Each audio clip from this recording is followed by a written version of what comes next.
Hello' নমস্কাৰ সকলোকে। আজি আপোনালোকক নিউমাৰলজিৰ বিষয়ে অকণমান ক'ম। নিউমাৰলজি হ'ল অংকশাস্ত্ৰ, এটা প্ৰাচীন বিষয় ভাৰতবৰ্ষৰ। প্ৰাচীন এষ্ট্ৰলজি যেনেকৈ অতি প্ৰাচীন, আমাৰ নিউমাৰলজি প্ৰাচীন, এইটো অংকশাস্ত্ৰ বুলি কয়। অংকশাস্ত্ৰটো আমাৰ জীৱনৰ প্ৰতি মুহূৰ্তত জন্মৰ পৰা মৃত্যুলৈকে আমাৰ জড়িত হৈ আছে। যেতিয়া আমি জন্ম লওঁ এটা দিন আমাক দিয়া হয়, ডেট পাওঁ আমি। যোনখন হস্পিটেলত জন্মগ্ৰহণ কৰোঁ তাতো আমাৰ এখন হস্পিটেলত বেড নাম্বাৰ থাকে। যি বিল পৰিৱেশ কৰোঁ, আমি যি বিল দিওঁ, সেই বিলৰ আপোনাৰ নাম্বাৰ আমি পে'মেণ্ট কৰোঁ, পইচা মূল্য এইটো এমাউণ্ট দি। তেনেকৈ আমাৰ জন্ম হোৱাৰ লগে লগে আমাৰ ডেট অফ বাৰ্থ আহে। প্ৰত্যেক বছৰে আমি জন্মদিন মনাওঁ, সেইটো আমাৰ নাম্বাৰত আহিব। 1 বছৰ 2 বছৰ 3 বছৰ বা জন্ম মৃত্যু হোৱালৈকে নাম্বাৰিং হিচাপ হয়। স্কুলত যোৱাৰ লগে লগে আকৌ ক্লাছ 1 2 3 এনেকৈ গৈ থাকে, নাম্বাৰ হয়। তেনেকৈ আমাৰ যিটো নম্বৰ পাওঁ পৰীক্ষাত এক্সাম, সেইটোও নাম্বাৰ আপোনাৰ এটা। তাৰপিছত ডাঙৰ হোৱাৰ লগে লগে আমাৰ বিয়া পাতিবলৈ হ'লে কোন বয়সত পাতিছে সেইটো নাম্বাৰ। কাৰোবাৰ লগত কথা যেতিয়া আমি পাতোঁ আজিৰ যুগত, তেতিয়া আমি মোবাইল নম্বৰ ডাইল কৰোঁ, সেইটো নাম্বাৰটো নাম্বাৰ এনাৰ্জি। তেনেদৰে আমাৰ বেংক একাউণ্ট নম্বৰটো আমাৰ নাম্বাৰ হিচাপে আহে, সেইটোৰ পৰা এনাৰ্জি। গাড়ী কিনিলোঁ, তাতো নাম্বাৰ আহে, আপোনাৰ গাড়ী প্লেট নাম্বাৰ প্লেট আহে, বাইকৰ নাম্বাৰ প্লেট আহে, ঘৰৰ নাম্বাৰ হোল্ডিং কৰে গভৰ্ণমেণ্টে।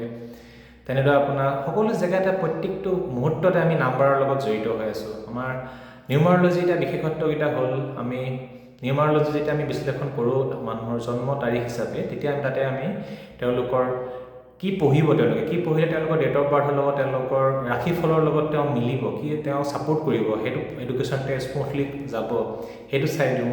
তেওঁ কেৰিয়াৰ কি হ'ব, তেওঁ কি ব্যৱসায় কৰিলে ভাল হ'ব, তেওঁ চাকৰি কৰিলে ভাল হ'বনে, তেওঁ জীৱনত কোনটো ডাইৰেকশ্যনত গ'লে তেওঁৰ সুবিধা হ'ব, সেইখিনি নাম্বাৰছে গাইড কৰে, গোটেই জীৱনটোৰ কাৰণে গাইড কৰে।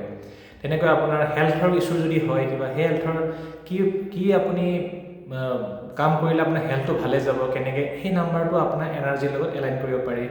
আপোনাৰ পইচাটো চবকে লাগে, তাক কিহৰ কাৰণে মানি ব্লকেজ আহে বা মানুহে পইচা ইমান নাপায় বা কিমান আশা কৰে, কি কৰিলে তেওঁৰ জীৱনটো স্মুথলি হ'ব, সকলো দিশৰ পৰা তেওঁলোকে পইচা উভৈনদীকৈ আহিব, তেওঁৰ ফাইনেন্সিয়েল ষ্টেটাছটো ভাল হ'ব, তেওঁ মানি মেনেজমেণ্ট এটা কমপ্লিট পাৰ্ট হ'ল নিউমাৰলজি। আৰু আপোনাৰ বিয়া হোৱাৰ পৰা আপোনাৰ বিয়াৰ সকলো জীৱনৰ প্ৰত্যেকটো মুহূৰ্তলৈকে নিউমাৰলজি আমাক গাইড কৰে। চ' নিউমাৰলজি কনচালটেশ্যনটো কৰিলে মানুহৰ ডিচিশ্যন লোৱাত খুবেই সুবিধাজনক হয়।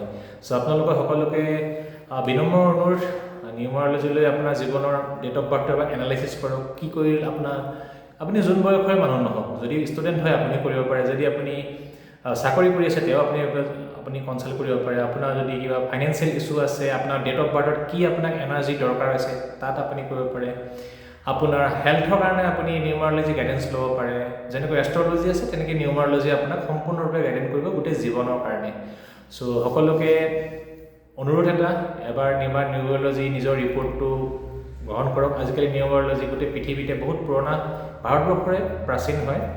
বেদিক নিউমাৰলজি বুলি কয়, আৰু ৱেষ্টাৰ্ণ নিউমাৰলজিও আছে। সকলোৱে আজিকালি নিউমাৰলজি, আপোনালোকে ইউটিউব ফেচবুক খুলিলেই নিউমাৰলজি পাব আপোনালোকে।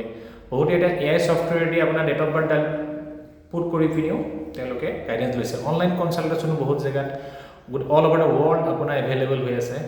অসমতো বিভিন্নজন লোক আছে যে নিউমাৰলজি কনচালটেণ্ট কৰে, আপোনালোকে জানে। চ' ময়ো নিউমাৰলজি বিভাগৰে এজন ছাত্ৰ আছিলোঁ বুলি ধৰক, এতিয়া গাইডেঞ্চ দিব পৰা হৈছোঁ। চ' আপোনালোকে নিজৰ ডেট অফ বাৰ্থৰ সহায়ত নিজৰ এনাৰ্জি, মানি এনাৰ্জি, হেল্থৰ এনাৰ্জি, ৰিলেশ্যনশ্বিপ এনাৰ্জি, বিয়া বাৰু, ঘৰৰ বাকী জীৱনৰ সমস্যাবিলাক কেনেকৈ নাম্বাৰ থ্ৰুদি, আপোনাক নাম্বাৰে কি কয়, আপোনাৰ ডেট অফ বাৰ্থে আপোনাক কি কনচাল্ট কৰিলে আপোনাৰ ভাল হ'ব, কি কৰিলে আপুনি জীৱনটো স্মুথলি যাব, আপোনাৰ টকা পইচা, ৰিলেশ্যনশ্বিপ, আপোনাৰ হেল্থ, আপোনাৰ পাৰিবাৰিক সকলো এটা সমৃদ্ধি লাভ আপুনি নাম্বাৰছে আপোনাক গাইডেঞ্চ কৰে। প্ৰত্যেকটো নাম্বাৰ আপোনাৰ প্লেনেটৰ লগত জড়িত। যেনেকৈ সূৰ্য আছে, 9টা নৱগ্ৰহ আছে, নৱগ্ৰহৰ প্ৰভাৱ যেনেকৈ আপুনি যেতিয়া ধৰক, এতিয়া আমি কি কৰোঁ, জেনেৰেলি আমিতো জ্যোতিষ এজনৰ ওচৰত যাওঁ, যিকোনো ক্ষেত্ৰতে ভাল কাম কৰিবলৈ, সকাম পাতিবলৈ, বিয়া চাবলৈ, কিবা সময় বেয়া গ'লে চাবলৈ, তেতিয়া যাওঁ। ছেইম বস্তু 9টা প্লেনেটত আপোনাৰ এফেক্ট কৰে বাৰ্থডেটোত।